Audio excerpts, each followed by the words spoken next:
Unnecessary I checked copy. Anyway, so we have discussed this the creep fatigue. So we saw that what mainly happens is there is an influence of fatigue and there is an influence of creep. Okay, and there are two conditions. In one case you have creep zone bigger than plastic zone, and in another case you have plastic zone bigger than creep zone. So in one case you will have complete reversal of the stress and strains. So the situation of stresses when you have plastic zone which is embedding the creep zone. So whenever the cycle turns to reverse cycle, then the stresses are also relaxed and reversed. Okay. So these two cases are causing the. So how do we find out a parameter which can describe the creep fatigue crack growth condition? In that case, we saw that we have arrived at CT integral, which is very much equal to C star integral.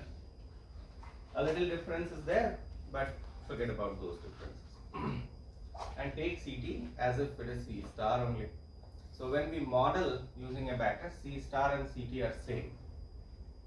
Okay, it's just that C star according to the definition is valid when you have excessive creep happening, and if excessive creep is not happening, then you can't call it C star. So Abacus and finite element modeling people are not bothered about what you call it. So they just have to take one name, and they have taken one, CT. Although in literature, C subscript T is something different from C star, and whatever is being simulated.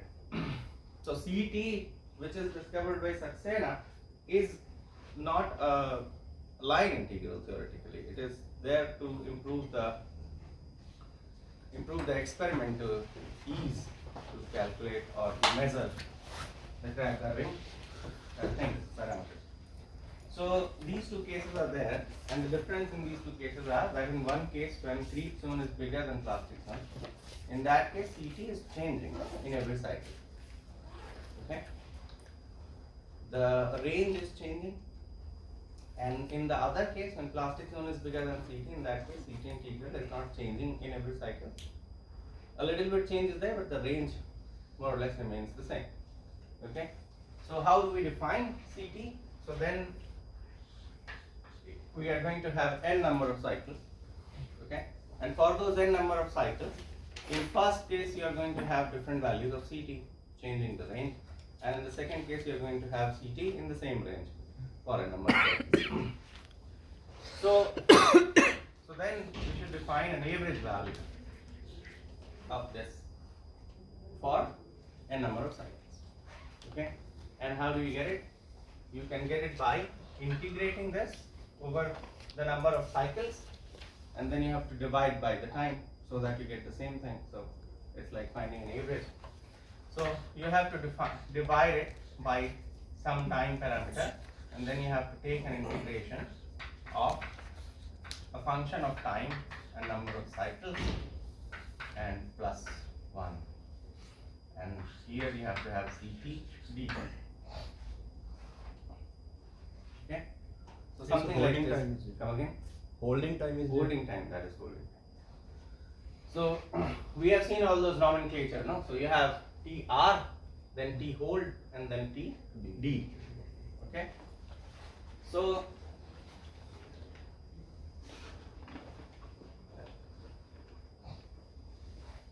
let us discuss this first. So in one case where CT is not changing in every cycle, in that case we can simply take it as 1 by TH, and then we go from 0 to TH CT dt.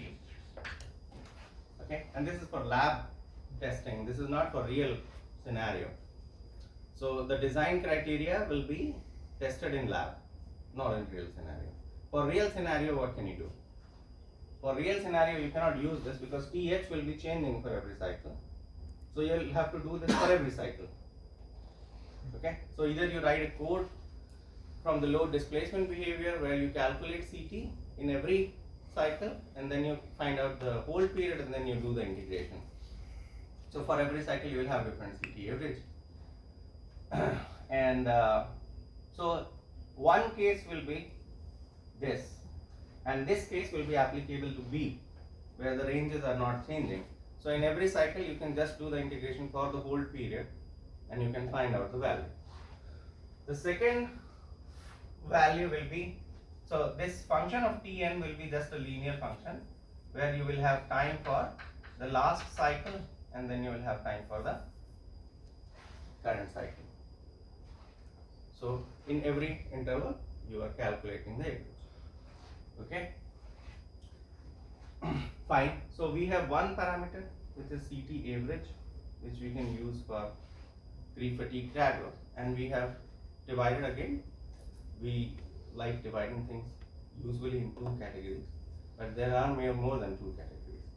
And one category, as I discussed in the last class, is where you have partial reversal of stresses. So plastic zone and creep zone are of same size, more or less, not exactly same, but you can't say that which one is smaller, very smaller. So complete reversal will not be happening.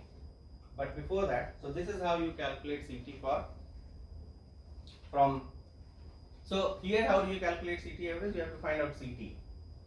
Okay, and then there has to be a experimental method of calculating this also.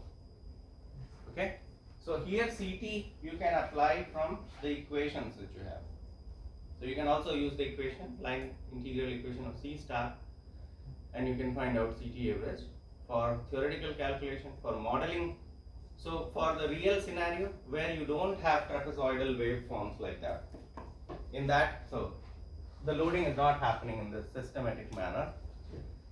In the real scenario, you will have a weird time for going to the hold period. There might not be a hold period.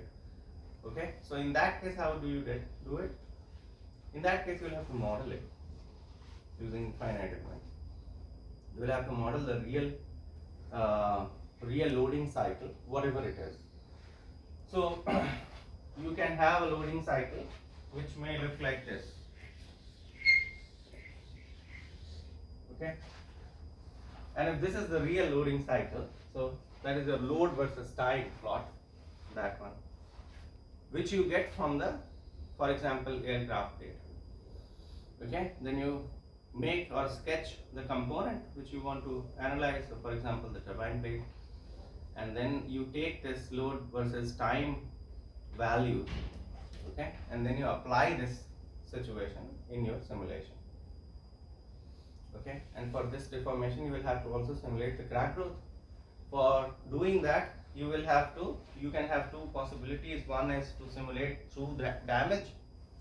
So we have discussed very briefly about Kachanov-Rabatnov model, okay, where strain rate is related with the damage parameter omega, and it was similar to what we discussed for continuum damage model, where we had strain related to omega. Apart from that, you can also use GTN, but in GTN you will have to make things time dependent, and a lot of things will become time dependent, and you can design your own model also. There is nothing in defining a new model. So basics are already known, that stresses will get updated with the omega parameter. Okay, so the real thing is remaining, how do you find out the kinetics of omega? So how omega goes from 0 to 1. That is the thing which you have to find. And for that you don't really need equations in many cases. What you can do is you can just measure it, that when the damage is initiating and at what point it is ending, and correlate, statistically predict or do some statistical analysis to find out the kinetics of omega, and then plug it in your model and simulate it. After simulating, you will get all the values which you need for C star integral. So for example, in model, CT will be calculated automatically in some of the commercial packages. If you happen to write your own code, then it is the easiest part to write the code for this one in comparison to writing a code for FEM simulation. So if you have done that part, if you have written your own code for FEM, then it will be a piece of cake for you. Okay. Apart from that, there are some open source softwares like Warp 3D, is one software which was developed by, I am forgetting the name of that professor from Illinois. And that's a free open source software. You can use it for finite element analysis. The difference is, in commercial packages you will see a beautiful graphical user interface where you can see the contours of stress, strain and things like that. In Warp 3D you will not able to see anything. There is no user interface for deformation to see. You can only get values. Okay, so if you are pretty sure, and you will have to be very instrumental. So first job will be to model a very simple geometry and do theoretical calculation and see that the model results are coming as you expect. Once that happens, for a very simple scenario, don't complicate the scenario. Okay, so for example, if you have to model a fracture test, you are not supposed to model the fracture specimen to, so for example in Warp 3D or your own code, what you should do is you should just take one element and then you should apply elastic loading with the elastic modulus, Poisson's ratio, and find out from your hands how much deformation should come at one node, and check if the code is giving you the same result. Once that is done, then you know that elastic calculation are coded well. Then you induce plasticity, see if that is coming good. Then you induce creep, see if that is coming good, and then you induce damage, see if that is coming good in one element. If there are some changes, then you have to do those changes and see. So doing changes in one element code is pretty easy. Okay. So the experimental CT integral is calculated using that formula, which is very similar to the CT integration formula. So CT integration for just creep condition. The equations are almost same. So for CT, just CT or C star, experimentally if you have to find out, the formula will be just the first term.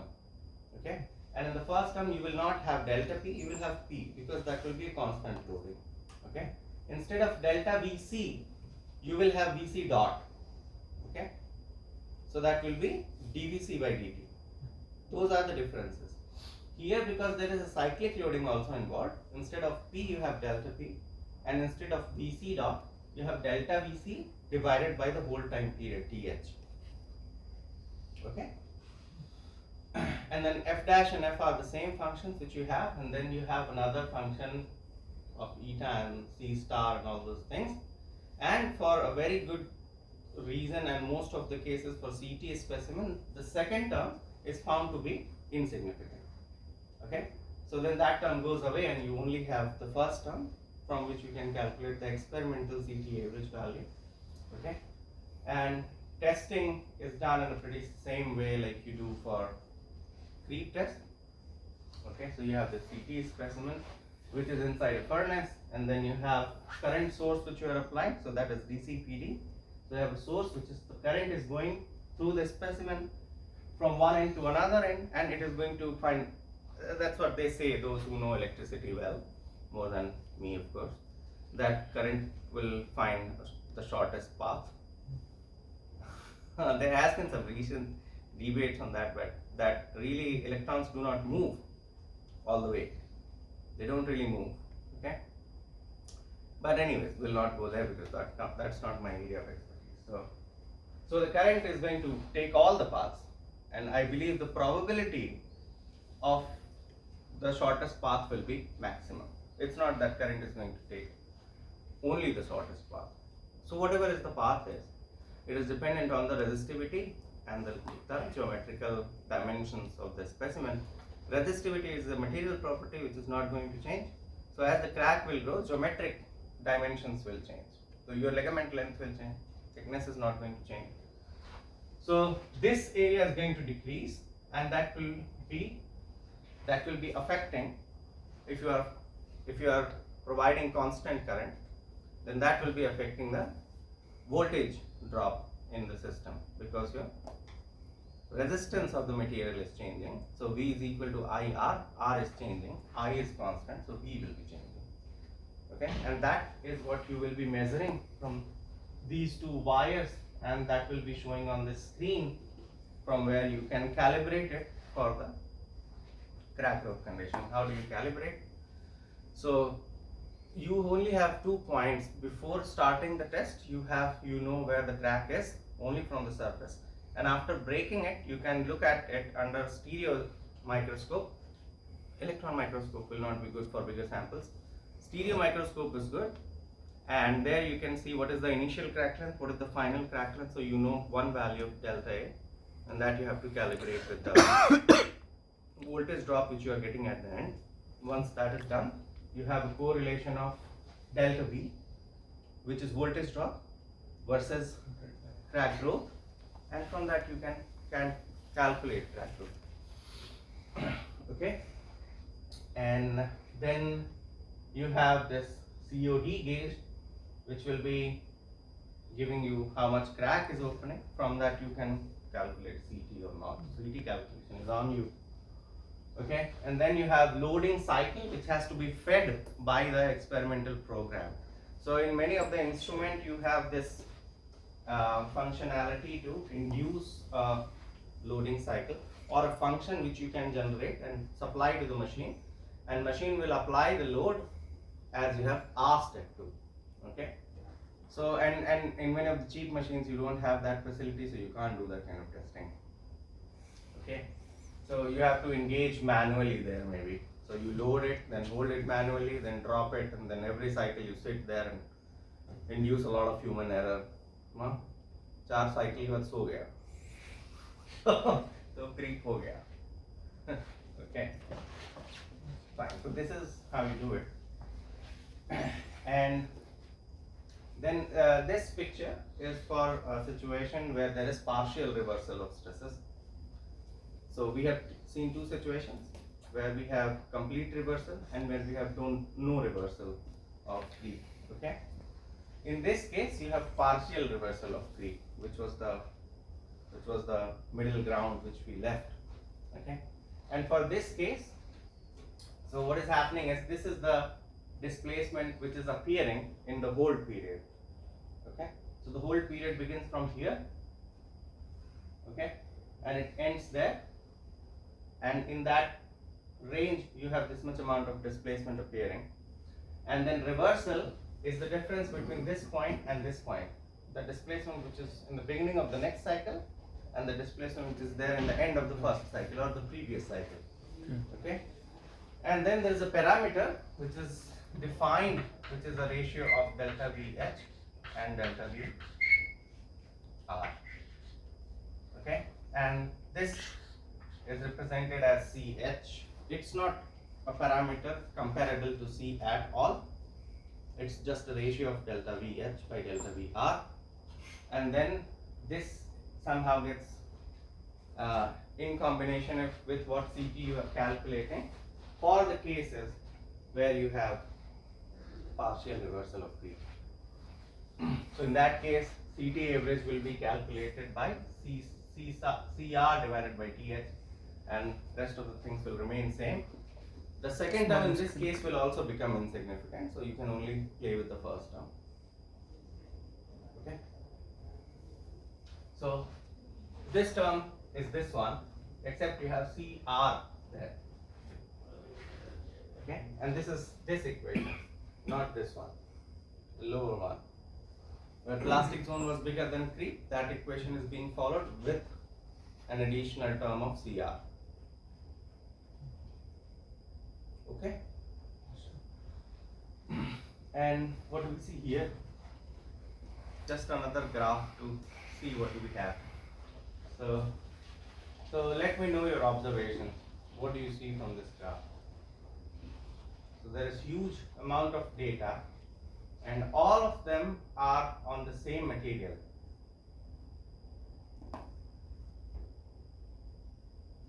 They are just, so they're 600 is the hold period for, well, some conditions are changing which I can't say what is changing, P11, P12, P14. But what do you get from this? What do you get from this graph?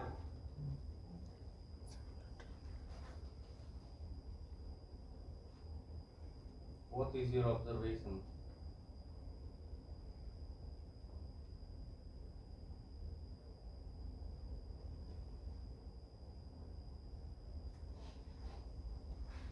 Can you make any conclusion from this graph?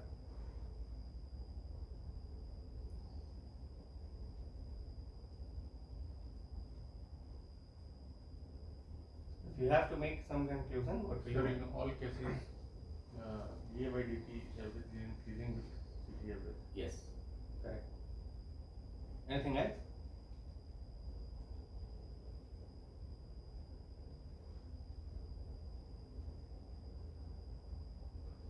So it is falling in a range like Yes, master. yes, correct. So, of course there are some data points which you can say that they are outliers. For some reasons they are not in the expected range, but the overall scenario is that things are going like this and they are not going like that or that or that or any other way. So what he said that the trend is that it will increase. Okay, and more or less either it is increasing in a linear fashion or it's in a power law kind of situation. Okay, so C star versus dA by dt, like C star versus dA by dt has been related in power law in Greek that we have seen. Okay, and in this case CT average can also be related with the power law because it's a similar class, so it can be related with the power law with dA by dt average.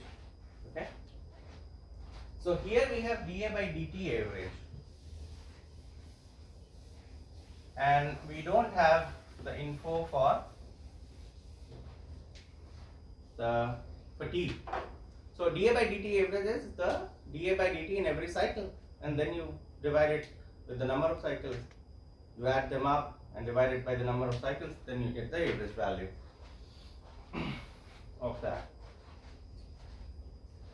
But then we can define dA by dN also. Okay? So we have defined, let us say, x-axis. It doesn't matter which axis it is. But one parameter we have defined, which is CT average. And we are going to stick to that because that we have defined for all the conditions. We have defined it for no creep reversal, complete creep reversal, partial creep reversal. Okay? So delta K is not going to do all those things. So we have a better parameter, and so we are going ahead, forward with that. And then dA by dN will be the other axis instead of dA by dt.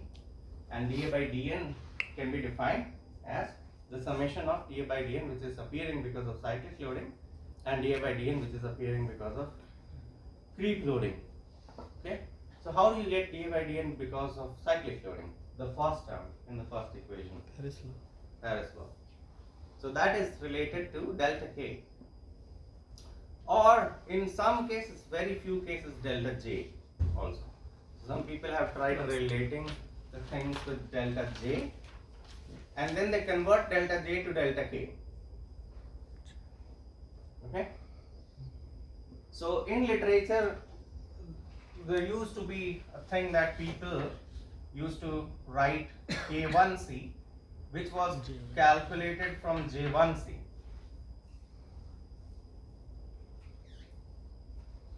Or any other parameter in terms of K, which is found from J. So you are not really measuring K, you are measuring J because your material is plastic.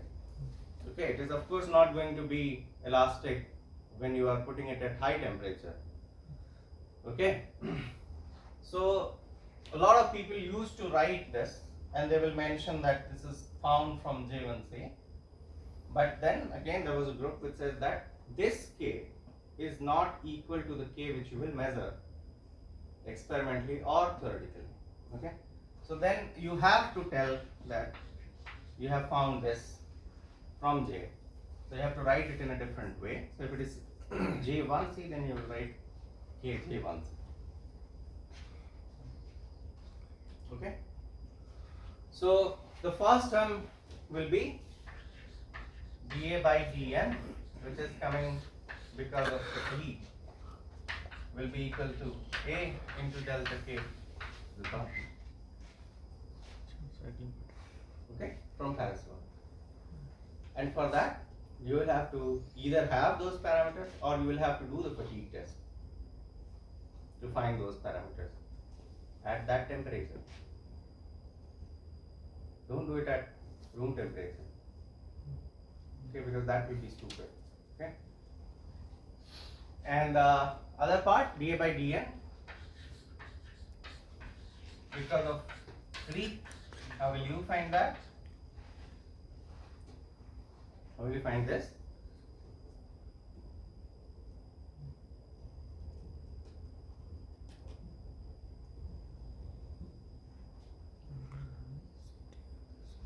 So this must be related with dA by dt, which you are getting in creep condition.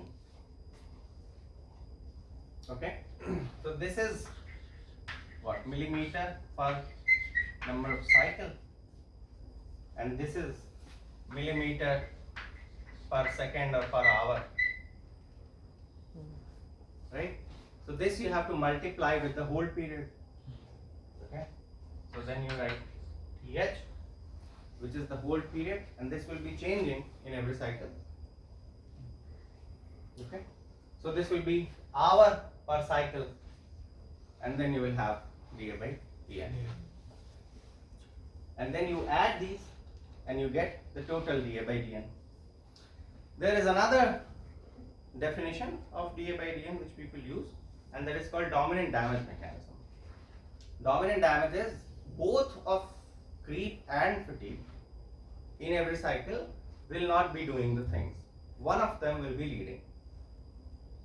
Okay, and whichever leads, that value you have to take only. So you will calculate dA by dN for cyclic conditions using Paris law, dA by dN using creep conditions for each cycle, and then you will see that which one is maximum. Whichever is maximum, you will take that and disregard the another one, and that will be the second formulation, which is dominant damage. Okay, and what do we see here in this plot? We see damage simulation for 60 seconds and 600 second hold period, which are given by, so this for 60 seconds circles and triangles for 600 seconds hold period. So in one case, so two cases where you see that in one case you are going to have the effect of creep significantly larger than other, and then you have dominant damage simulations, and both of them are pretty close to each other, right? So in one case, dA by dt average is calculated using dominant damage for the dark one, for the closed triangle and circle. But these are simulations. I don't know if I have another graph for it. And then the last equation I will discuss in a while.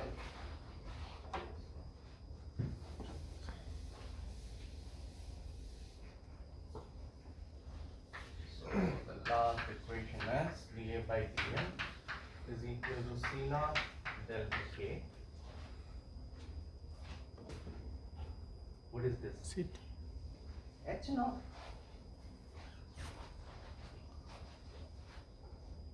N naught. And not. Some parameter plus C1 CT average beta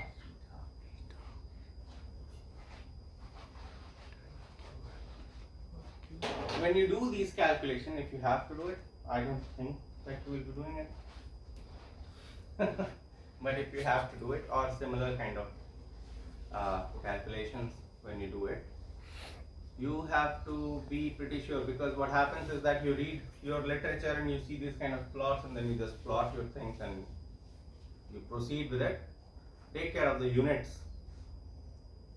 Okay, so especially when you are doing simulations, so whatever you are calculating, when you are calculating CT, then you are just going to calculate that line integral, but what is the dimension of that?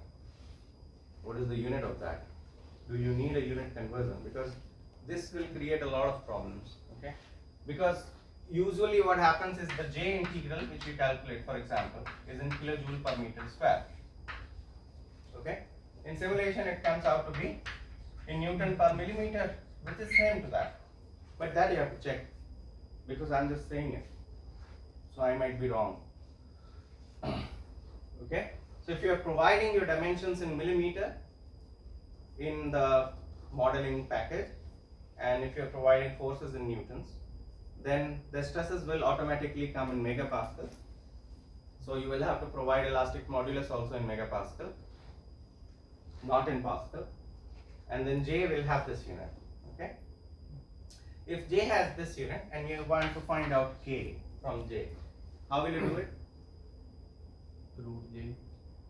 Yeah? Root J. Root J? E. J E. Now tell me the unit of this. Megapascal per root meter. Per root meter. If J is in that unit, will you get that? Will you get an ampere root meter? I have to find K from J. Okay? So J has this unit, and I put J here. Then elastic modulus, I am putting it in which unit? Gigapascal or megapascal? You tell, GPA or MPA? दो ही तो option है, इतना क्या सोचना है? GPA. GPA डाल दे, GPA में डालो, बताओ क्या यूनिट आएगा इसका?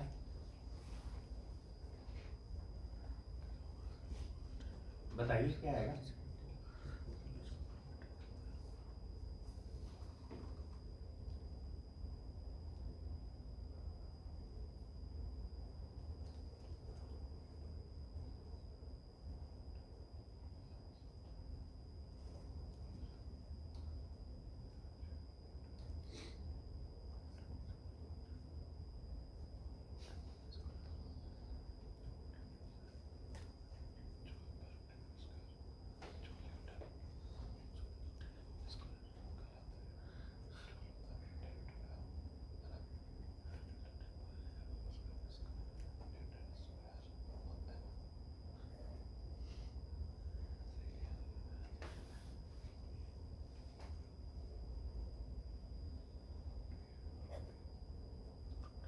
And do it alone. Don't take help. इतना सा प्रॉब्लम के लिए हेल्प करने की जरूरत है? क्या यूनिट आ रहा है? Newton per square root of mm. Newton per square root of mm. So how will you get K? What will be the unit of K? Newton per square millimeter.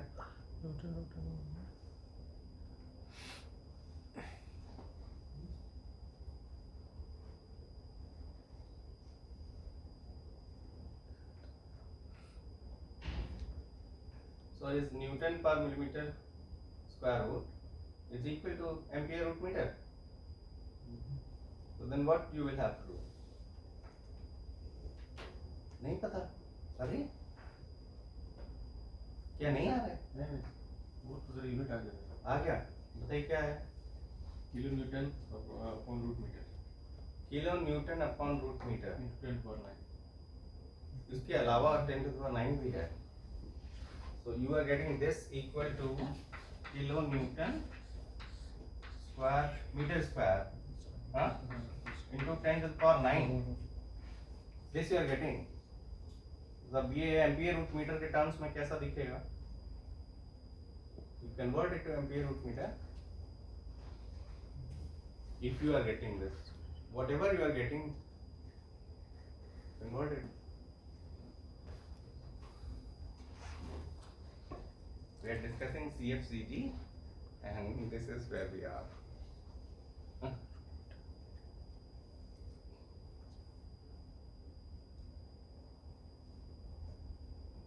इस सवाल को करने में 2-3 मिनट तो लग ही रहा है.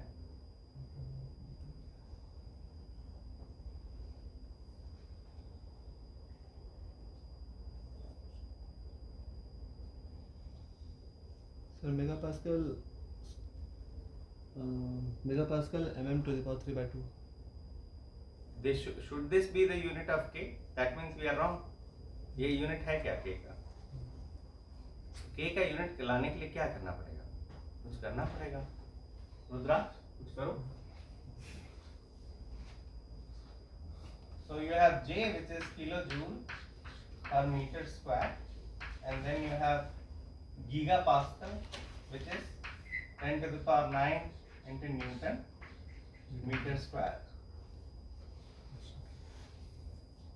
right? और इसका स्क्वायर रूट लेना है, right? So joule I can write, so this is 10 to the power 3, and then joule I can write it as Newton meter. Newton meter square, then Newton meter square, and then I have 10 to the power 9. This becomes 10 to the power 12, right? So then what do I have? So I have Newton square, or Newton per meter square is what? Or let us change it to millimeters, okay? And I have extra meter, so that I will keep away. So I have Newton, and then I have millimeter square. If I change it to, sorry, meter square, if I change that to millimeter square, what will I get? Megapascal. Arey nahi re baba. Meter Into 10 to power 6. into 10 to the power 6. Really? Yes sir. हाँ square है तो 6 root रहेगा -6 ऊपर आने के बाद ऊपर आने का, नीचे क्या रहेगा वो? नीचे 10 के power 6 1 millimeter square. So 1 meter square is equal to how many millimeter square? That you tell. 10 के power 6 10 to the power minus 6. So you have 10 to the power minus 6 millimeter square here, and then I have, sir 10 to the 6 sir नीचे 10 के power 6 होगा plus होगा plus मुझे होगा नहीं पता, तुम सर वो बताओ प्लस क्या होगा। है? नीचे प्लस 6 होगा पावर में 10 per 6 मीटर को metre Yes. So 1 millimeter square is smaller, or 1 meter square is smaller? 1 millimeter square is smaller, no? So it's my confusion here. So then I will have millimeter square here into 10 to the power 6 there. Okay? And then what do I have? 10 to the power 12. And I have a meter there. Right? Is there anything else? So then the job is done. Then there is no issue.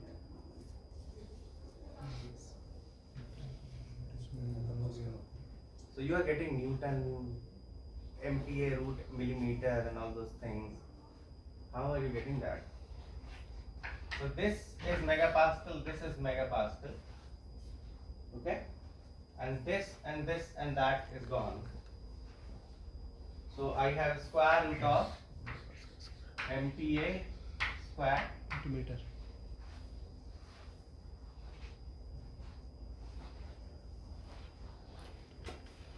Okay, fine. अगर ये नहीं हो सकता तो क्या हो सकता है? So let us look at these pictures and you tell what you are seeing. Of course, there are captions. Oh, अरे picture नहीं मिटा दिया.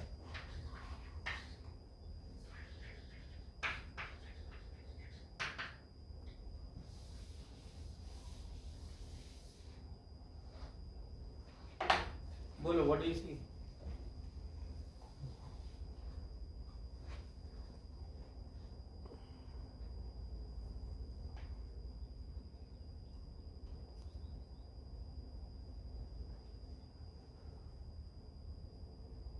So left hand side you have etched sample, right hand side you have unetched sample.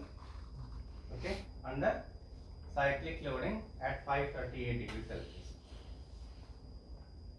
What do you see?